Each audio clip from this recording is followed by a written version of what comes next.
Hey friends, I hope your week is off to a great start. Today I wanted to do something a little bit different with all of you. So it's a new year. I know a lot of people are making resolutions to lose weight, to eat healthier, to live their best life. And so I thought it was a good time to talk about my weight loss. So you may have noticed that I was a little bit chunky back in June. I lost 30 pounds in 3 months and I never really talked about it. I figured it was probably a good time in the new year to address this since some of you may be curious what I did. Well, I am not selling anything. I have no affiliate links. There are no tools or pills or powders to buy to do what I did. That's what I'm going to cover today in this video. It's going to be kind of a little bit more of a vlog style video. It's going to be a little bit rambly. It's going to be a little bit long. I'm going to take you through my full week meal prep. So there will be some recipes in here. I'll leave timestamps down below. So if you want to just jump ahead to the recipes and cooking tips, you can do that. I really hope you enjoy this video. And without further ado, let's get into it. So generally I do my meal prep on the weekends when I have more time. So whatever day of the week you have the most time, this would be a good thing to do. So I do have things that need to cook, and then I have things that I just need to cut up. So I always start with the things I need to cook so that they can kind of work while I'm doing my other stuff. So first up, I've got sweet potatoes here. I'm just going to stab these with a fork to let them vent. And I like to have sweet potatoes cooked and in the refrigerator during the week because I will cut these up and put them on a salad. I'll eat them just as a snack if I'm feeling like super hungry between meals. Cooking sweet potatoes is super basic. I don't think that this is new news for really anyone. I'm going to pop it into my toaster oven. I've got it preheated to 400 degrees. I'm going to put it in there for like 40 minutes. I'm just going to check to make sure that they're done. All right, so next up I've got my mushrooms. So I eat a ton of mushrooms on this eating program, and I started off buying whole like baby portobello mushrooms, washing them, slicing them, cooking them, and I found that I just really hated doing it and I dreaded it. So now I'm buying these pre-sliced portobello mushrooms, which yes, they are more expensive. However, I cook them and use them so they don't go bad in the refrigerator. I mean, really, like, it's cheaper than throwing away food. So this, I find, just taking a little bit of help from the grocery store to pre-slice and pre-prep a few things just makes my life a lot easier. And if you make your life easier and it's something that you can stick with, I mean, it's worth the investment. So I've got 2 containers of these baby portobello mushroom caps. They are pre-washed. However, I don't really like super trust that. So I'm just going to throw them in a colander and give them a quick rinse. All right, so I've got my mushrooms rinsed off, dumping them onto just a kitchen towel so that I can dry them off a bit.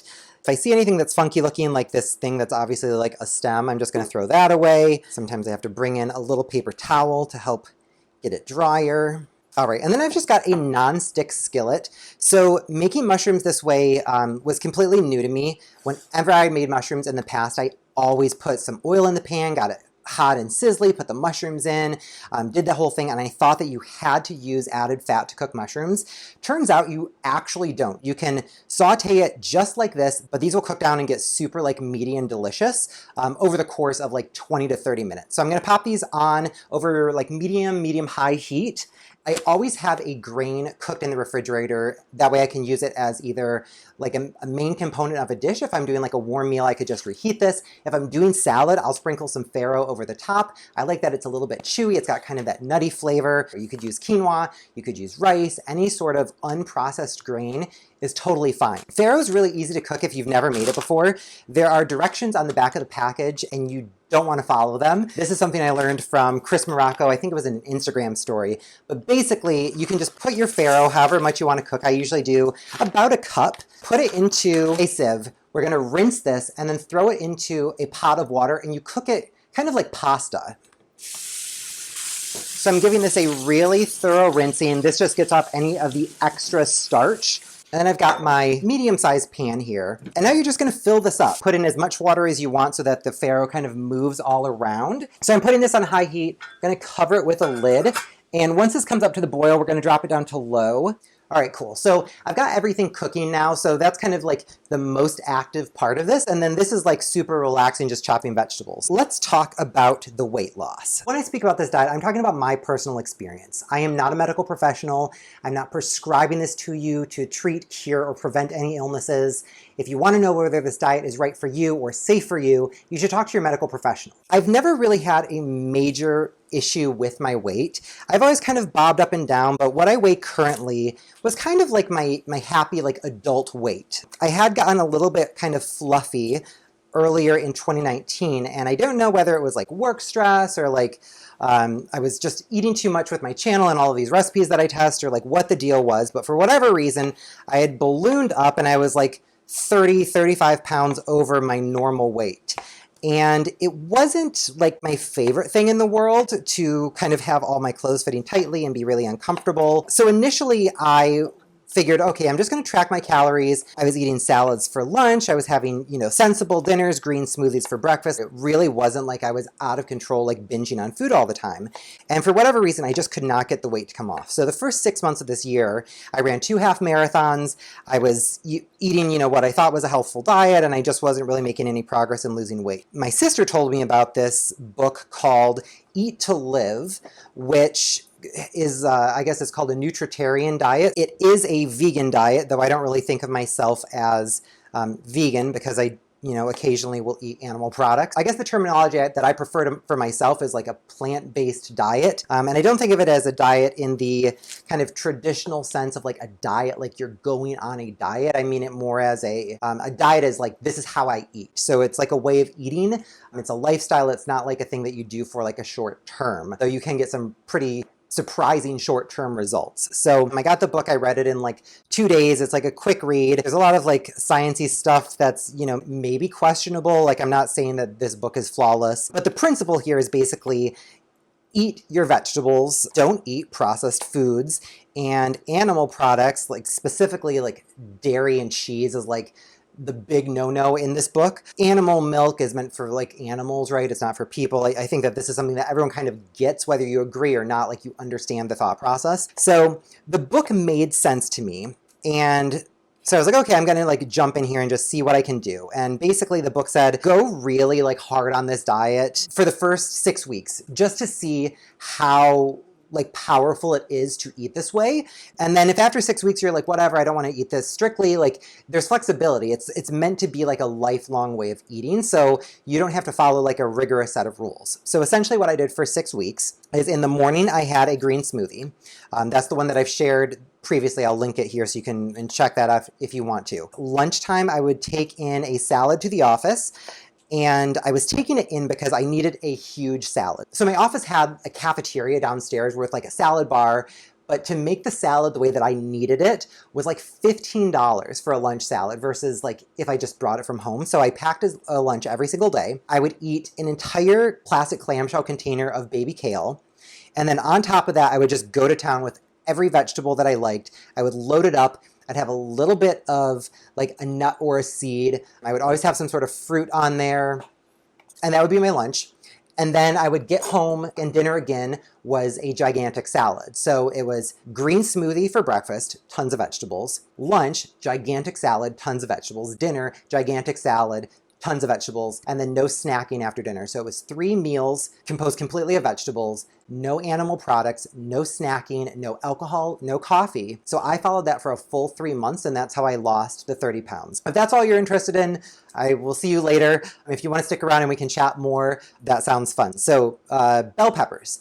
I eat peppers all the time. I love how they taste. Normally I just use them as a salad topping, and I found a cool trick for prepping them. So I turn them on their side. I cut off the top. I'm not super like particular about how much I cut off. Spin it around, cut off the other end, and then I go down and I just cut through the center here. And then you can pop out kind of that little seed pouch bit, get the membranes out of there. If there's any like extra membrane, I just run the knife in and kind of take that off. And then with that done, I just do kind of 1/4 inch slices, and I just rotate the pepper as I do the cuts. And then I rotate these onto their side. I normally do like 2 passes. And I just cut them into kind of 1 centimeter by 1 centimeter pieces. And this way they're like perfect for salad toppings. If you wanted to cook these and have like a, like a fried rice or something like that, this would work well there as well. It was news to me cutting a pepper this way. I always used to kind of just like putz around and cut the stem out and try to be really like precious about getting the pepper broken down, and it was so time consuming. And then I don't remember how I came across this. It was maybe a YouTube video or Google or something. But regardless, it's super, super efficient, and now it's like my favorite method to do. And just so you can see, the mushrooms are already releasing some of their liquid. You can see that they're kind of cooking down a little bit. They're not nearly there yet, but this is just kind of a work in progress. Yeah, so the diet, it's super basic. It's really kind of logical to me. It's like eat real food, give your body what it needs to fuel itself. And it wasn't surprisingly as difficult as I thought it would be. Obviously, like there's some kind of, food addiction that comes into play where it's, like I love sweets. Obviously, if you have been on the channel for a while, you know that I love desserts. It's like my favorite thing. So it was kind of hard to, give that up. However, as you are eating better, you feel better, and it just kind of, helps you keep going. I did find that it was actually harder for other people to deal with my being on this way of eating than it was actually for myself to be doing it. So like my coworkers were always like, oh, every time we ate lunch together, it was like, oh, isn't it so hard? Don't you miss XYZ? As long as you're kind of prepared for that and, you don't let it make you kind of question what you're doing, you'll be okay with it. It was surprising to me how interested people were. Everyone wants to know like, oh, how are you getting your protein? Aren't you like starving between meals? But how can you be running and you're not eating like tons of pasta? You know what I mean? It's kind of like those questions where it's like you get the same 5 questions over and over again. And so once you kind of get used to answering those questions, it's not really, that difficult anymore. You kind of get your canned responses for how to deal with people who are asking. And then you can just kind of move on with your life. All right, so my farro is boiling. I'm just gonna give this a stir to make sure that nothing's gotten stuck to the bottom, and I'm gonna set a timer for 30 minutes. The thing that was really interesting though is, the first probably 2 weeks on the diet, I had lost a bunch of weight and people couldn't really tell yet, or they were like, you look different, but they couldn't really place like, oh, you've lost like a ton of weight. And people I think don't want to ask that either because it's kind of like, you don't ask a woman if she's pregnant, you don't ask someone like, oh, are you losing weight? Because it's like, oh, was I fat to start with? But once people started noticing like, wow, Jeffrey is definitely losing weight, like this is something that we can talk about, everyone was like, what's your secret? Like, how are you doing it? And so my answer was always like, oh, it's super simple. Like, it's called Eat to Live. It's a book, you can read it or not. You just eat tons of vegetables and whole foods. You don't eat animal products. You don't have sweets. And that immediately was like a deal breaker for people, which it's so surprising to me that people will be unhappy with their weight. And then they see like, oh, someone's getting really good results. And they ask, how are you doing it? And then it's, oh, I don't want to do that. Like people want the result of like having, a dramatic weight loss in a short amount of time, but they don't want to make the effort or kind of do what's required to get it. So I think that's true with like any eating program though. You have to commit to it. Like if you want it, it's not hard because this is something that you're doing for yourself. If you're just in it for like a quick weight loss, and it's very short-sighted and you're, if you approach it as, I'm going to do this eating program, I'm going to lose like a bunch of weight for like a special event, and then afterward I'm just going to go back to doing what I did. Like, right, if you go in with like a temporary mindset, I think it makes it harder for you because you're viewing everything as like, oh, I just have to like get through this. If you really view it as this is the way that I eat now, period, like this is just my new normal, it makes it feel so much more sustainable, even though, yeah, there are still times when it's challenging. If you think about it as this is who I am, this is what I do, there's not that kind of temptation to be like, okay, but I guess I'll just like eat like a ton of ice cream today, or like, oh, someone brought in a cake at the office and I'm gonna just like go to town on a cake, right? Like, because that's not who you are anymore. Whereas if you have that mentality of like, oh, I'm doing this for the next 3 weeks, or I'm doing this for the next, 3 months, and then I'm going to go back to eating whatever I want and, go back to my old ways. And you know what I mean? Like if you treat this like a crash diet, I think you're going to have the results of a crash diet. You're not going to be successful in the long term. So I think that the way that you approach it is the result that you're going to get. Another part to being successful with this way of eating is being open to trying new things. So obviously we all have foods that we're comfortable with that we know. I'm fortunate that, I do like eating a variety of vegetables, that I'm open to trying new things from, I've worked in the restaurant industry as a server for like 10 years, and then I worked in marketing and product development for a restaurant company for 3 years. So I am open to trying out a lot of different types of foods. So that kind of set me up, I think, for success here. If you are kind of closed-minded in the way that you approach,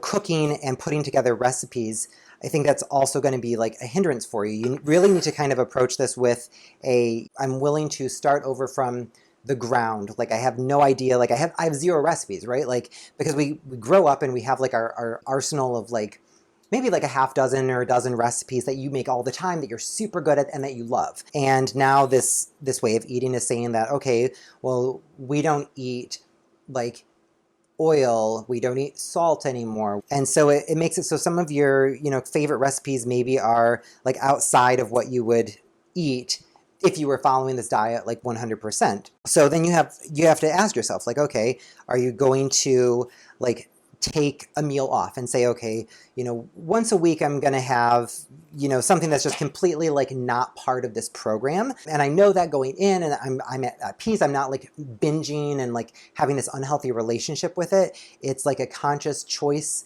ahead of time. So it's not like in the moment, like, oh, I'm going to eat a burrito. It's like, I'm thinking ahead and saying, okay, in 2 weeks, I'm going to have a burrito because I'm planning to do that and that's what I'm going to do. I think that the way that you have a relationship with food also matters. The book for this eating program, it was not expensive. It was like $7 on Amazon or something, so it's not a huge investment. There are a bunch of recipes in there. I mean, it's probably good advice, for life in general, is just be open to trying new things. All right, and so these mushrooms are done. So they are super like cooked down. They've taken on some dark brown color. They're not releasing any more moisture into the pan. So I typically just let these hang out in the pan to cool down to about room temperature before putting them in my food storage container. So I'll just leave this to sit. One question people did ask me was, is this way of eating so much more expensive than a traditional diet where, maybe you're buying like meat and cheese and, some processed foods and, breakfast cereal, like that sort of thing. And I haven't really noticed my grocery bill being that much more expensive. And it's really kind of surprising and interesting, but when you think about it, maybe not so surprising, right? So everything I'm buying is produce. Most of the produce that I buy is whole. I take help, with the mushrooms. I buy, the pre-shredded carrots and that sort of thing. But for the most part, I'm just getting straight up produce. So it can be expensive. It's not to say that it's not. I mean, some produce is more expensive than others, but meat and cheese and processed and packaged foods are so incredibly expensive. So it really kind of washes out like, yeah, I'm eating a lot more food. Like I'm eating these gigantic salads, and yeah, some of the things are expensive, but I'm saving cost on all of these other things that I don't buy anymore. I wouldn't let cost be something that stops you from trying this if it's something that you want to do that you think is sustainable for yourself. So like I said, I followed the 6-week plan from the book for a full 3 months. So that was really like kind of like the strictest interpretation of this way of eating. And so that's, why I had the dramatic results of 30 pounds in 3 months. After that 3-month period, I really was feeling like, okay, I'm happy with the weight I'm at. I, was marathon training at the time. So I was 2 months out from my marathon. And I said, okay, I'm going to be a little bit less strict on the foods that I, don't allow myself to eat and the things that I do allow myself to eat. So starting in September, I started incorporating some other foods. So I obviously, I don't think of myself as a vegan because I do eat animal products. Like I generally don't, but sometimes I do. So that's why I think, saying plant-based feels more accurate for me. So as an example, in September, I started eating sushi again, and I'll get, a vegetable roll, but I'll also get a rainbow roll or, something that has different fish on it. And, it's something that I really enjoy eating. I can't imagine going the rest of my life not having sushi. So that's kind of where I'm at with myself is, okay, like to be sustainable in this way of eating, I'm still going to have my green smoothie every single morning. I'm still going to have, a gigantic salad for lunch every single day.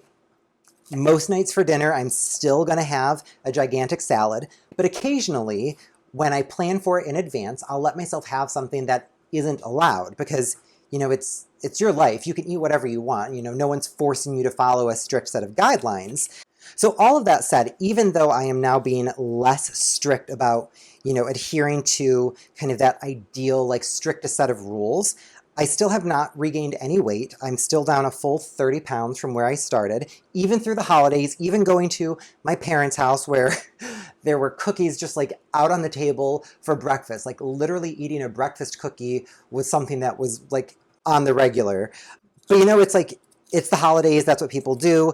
And if you have like a couple treats for yourself that aren't planned, you know, you don't have to beat yourself up about it. You don't have to, you know, go totally off the rails and say, well, I guess I'm just gonna like eat whatever I want now because like I wasn't perfect and therefore I'm just gonna be like super terrible. Like, you know, you have a splurge, you cheat a little at the holidays, you know, you do whatever, and then that's just something that happened, and then you just continue on with, you know, eating the way that you eat. Life happens, you know, you have to travel sometimes, you have family obligations, you know, events. I'm not going to go out to a restaurant and not eat. I'm not going to go out to a restaurant and bring my own food. And going out to a restaurant is just part of life. I mean, I live in New York. There are tons of great restaurants around. I have friends who want to meet up for a happy hour or, you know, whatever the case may be, and I'm not going to not experience that part of life because I'm following a diet. I mean, if you never do anything, then what's the point of anything, right? Like, I need to be able to live and have some freedom. So it's just about picking and choosing, like, how strict do you want to be with yourself? What are your needs? How does your mind work? Like, if having a cookie is going to send you off the rails, if it's like a trigger for you to where you can't eat a cookie without binging for 3 days, you really need to think about, like, what's your relationship with the cookie going to be, I guess? Like, are you comfortable having a 3-day bender brought on by a cookie, or do you want to say, I just don't eat cookies anymore? Like, I think that's something that's very personal, and, you know, it's not right or wrong. It's whatever it is for you. You know, it's a personal decision, though. What's next? Okay, so cool trick for cutting up jalapenos. So I used to like cut the tip off, cut the stem off, slice down the middle, like take out all the ribs and everything. It was like a whole like messy situation. And I found this on Google as well. So basically cut off the tips, you can stand it up and have a little bit more stability. Using a paring knife, start at the top and just kind of cut into the pepper to take off like a cheek, basically, I guess is what you would normally call it. And then you can see, okay, what's the structure of the, you know, the seed and the stems and all of that inside? Where can I cut? So then I just move my knife and try to follow on the outside of the pepper without disrupting the stem that has all of the seeds on it in the middle. So it's not like an exact science. Sometimes you'll knock some seeds loose. When you get down to that last strip, I normally put it on its side, and I just find that to be a lot easier.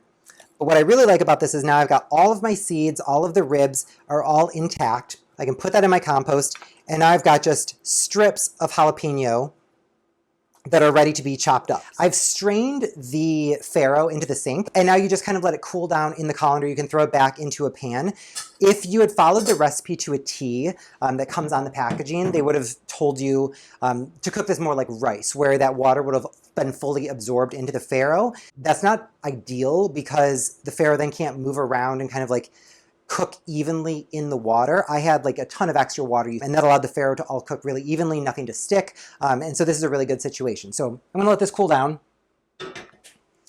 And now all of our cooked items are done. I'm basically done with my vegetables. The last thing I need to do is cut up an onion, a few onions actually. But I mean, you can see that the timing works out pretty well here, and you know, if I hadn't been like chatting and whatever, I probably would have moved through this vegetable prep a little bit faster. Typically, everything finishes at the same time. So one tip with cutting onions that's kind of, it's not really new, but it may be like a slight variation for what most people do. So I think everyone is familiar by now with the like cutting across the onion. You're going perpendicular to your cutting board, right? So they're straight up and down. And then typically what you'll see people do is they'll cut in on the onion maybe 1 or 2 times. And the reason for this is, so the onion is circular, right? So the pieces over here are going to be bigger. These are going to be what you want.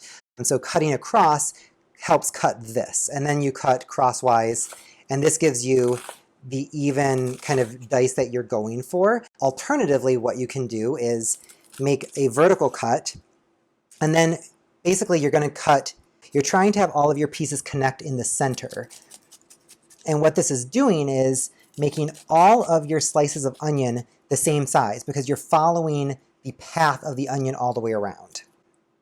So that eliminates the need for doing the crosswise cut, which can be a little bit tricky sometimes, and it definitely, when you do it, it messes up the onion and gets it all askew. So it's harder to do like the chopping when you're done once the onion layers are all kind of broken apart from those crosswise cuts. Hopefully that was helpful for someone. If it was, let me know. If you've got a different way of cutting up onions, I mean, let me know in the comments below. I'm always looking to learn something new. So last, I'm going to share with you my recipe for Sesame-Ginger hummus. So this is something that I make pretty much every single week. It's super addictive, super delicious.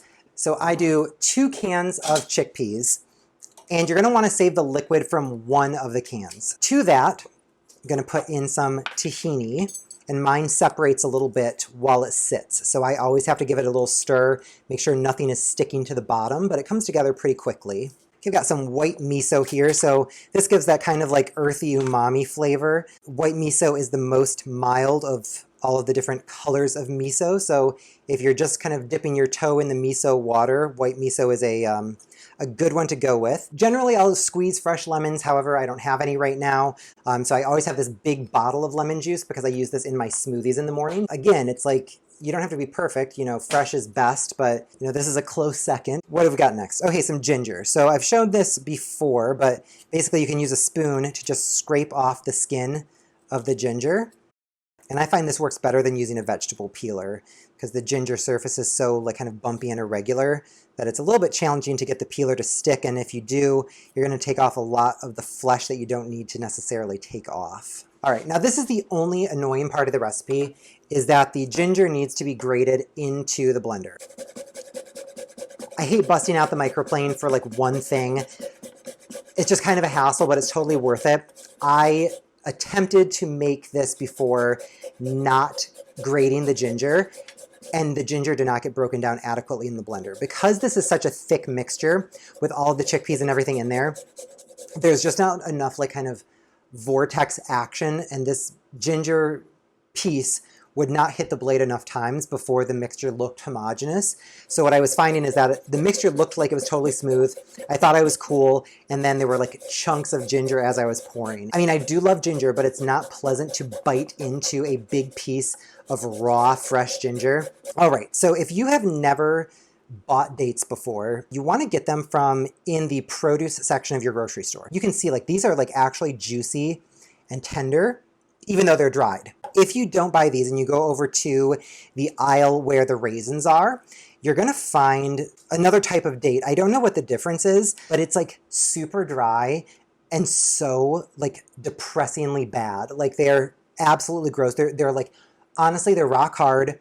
There's no moisture to them at all. They're super tiny, and they're just really, really disappointing. So, I mean, if you're gonna get the dates, you know, get the good ones. Don't buy that junk from the dried fruit aisle. I'm using powdered garlic. Calls for 2 cloves, so I'm going to throw in 2 teaspoons and figure that's a close approximation. And then crushed red pepper flakes. This is optional. I like to have it a little bit spicy, so I probably put in like a half teaspoon maybe. And so that is everything except for our liquid. So I'm going to just mix this a little bit, see where we're at, and see how much liquid we need to add to get to the right consistency.